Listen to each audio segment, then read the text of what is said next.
میثم عبدالمالکی.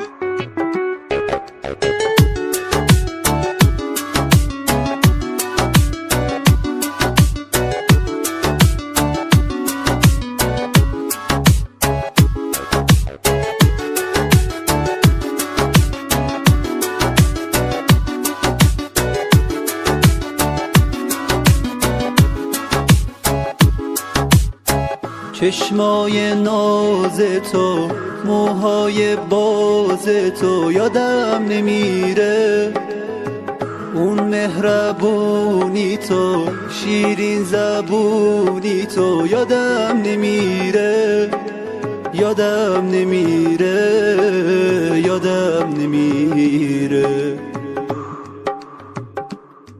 آخه چرا منو تنها گذاشتی، منو با غصه و غم گذاشتی، نمیدونم چی شد ازم بریدی، تو رو خدا بگو ازم چه دیدی، دل تو من دل منو شکستی، رفتی دلو به یار دیگه بستی، نمیشه باورم دوستم نداشتی، به غیر من یکی دیگر رو داشتی.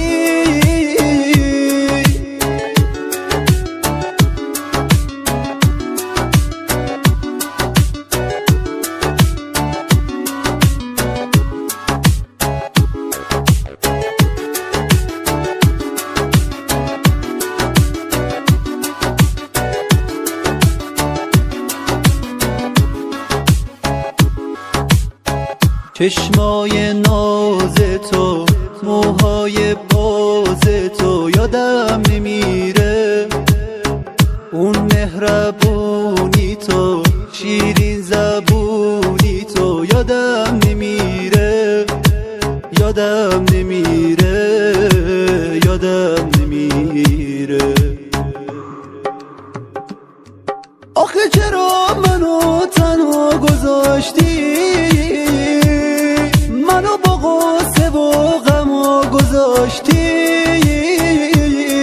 نمیدونم چی شد ازم بریدی، تو رو خدا بگو